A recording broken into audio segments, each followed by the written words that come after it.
Pernah terjadi teman-teman sekalian, ini kisah dinukil oleh Amr bin As radhiyallahu anhu.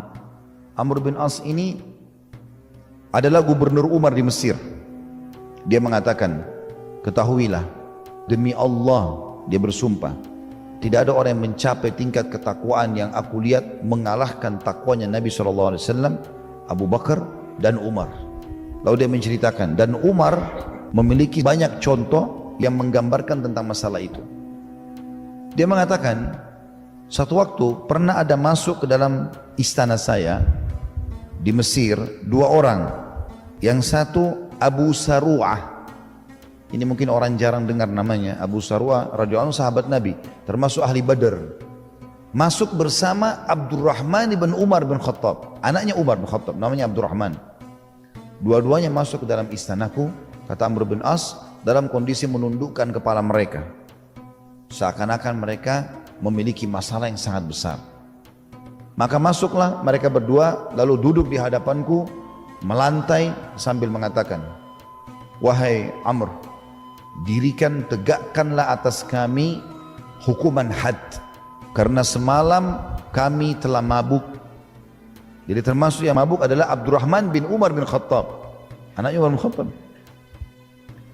Kata Amr bin As, keluarlah dari istanaku, keluar dari ruangan sini. Karena menurut pemahaman Amr, nggak usah pergi mengaku di sini, karena tidak kepergok. Kalau kepergok, ya dihukum. Nggak kepergok, bagian dari syariat, jangan melapor. Nggak usah kita bilang saya pernah berzina, hukumlah saya. Walaupun itu kalau ada yang lakukan tidak dilarang dalam agama, tapi anjurannya jangan lakukan.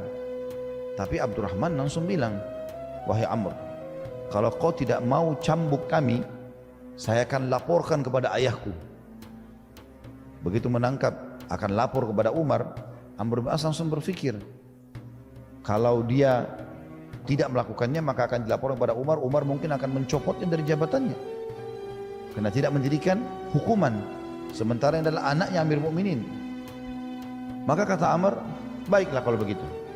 Disuruh keluar di teras istananya atau rumahnya Amr, dicambuk sama Amr.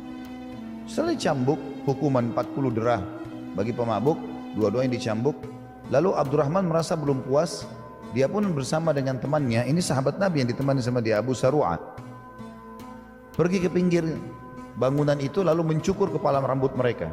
Salah satu yang dijalankan oleh para sahabat di zaman dulu itu, kalau mereka telah kena had. Had itu kayak tadi, kalau pezina dicambuk, pemabuk dicambuk misalnya, untuk membersihkan diri mereka, mereka gundur rambutnya juga, digugurin, dibuang.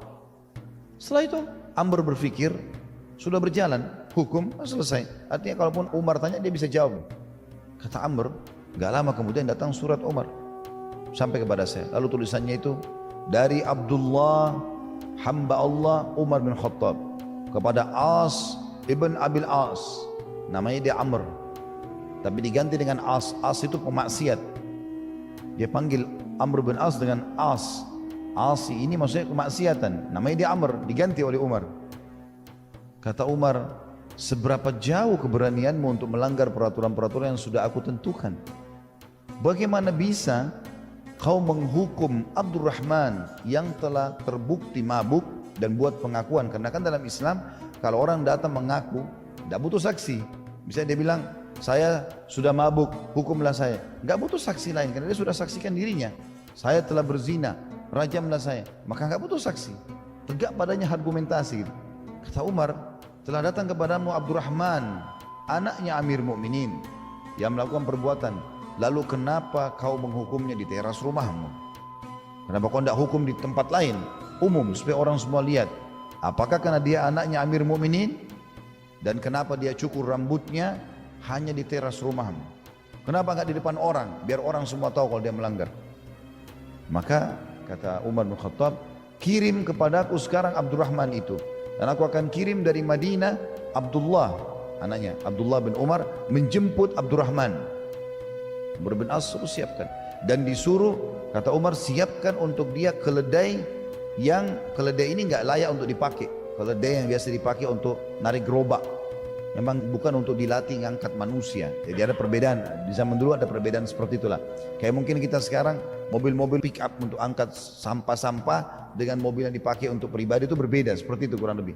Jadi ini nggak layak gitu, disuruh naik itu. Dan ini meletihkan karena tidak pakai pelana. Kalau dulu hewan ditunggangi ditaruh pelana, kayak ada tempat duduknya di atas punggungnya supaya tidak sakit badan. Umar larang pakai itu.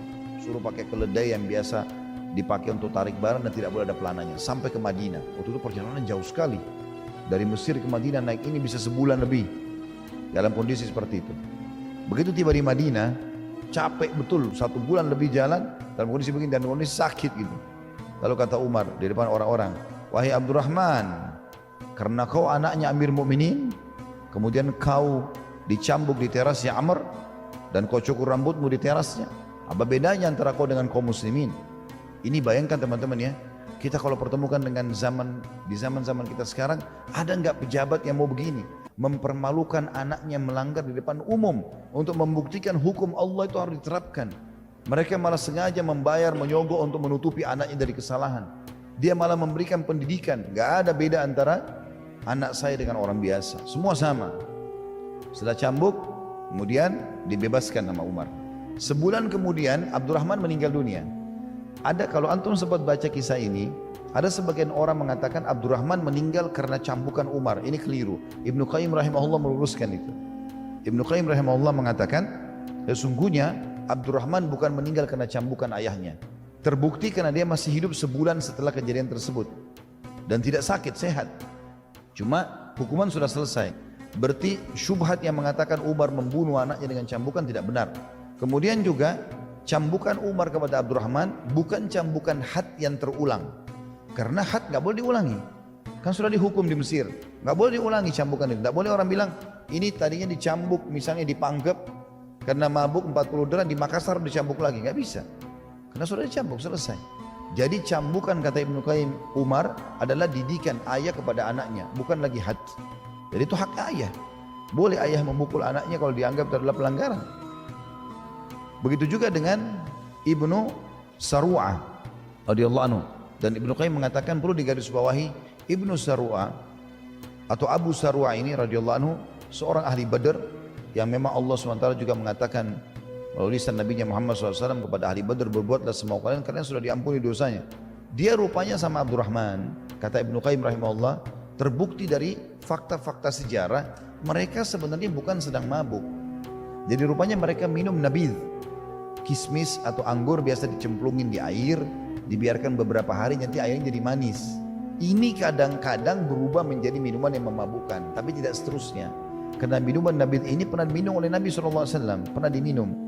Jadi kalau kita taruh kismis di air, beberapa jam kemudian nanti dia akan berubah jadi air manis. Tapi kalau dibiarkan mungkin sampai beberapa hari dia bisa berbusa, jadi bisa memabukkan gitu. Rupanya mereka minum, mereka nggak tahu kalau itu bisa memabukkan. Kehati-hatiannya Abdurrahman, anak Umar bin Khattab, dan juga Abu Saru'ah ini khawatir jangan sampai ternyata sudah sampai pada mabukkan, padahal mereka tidak mabuk.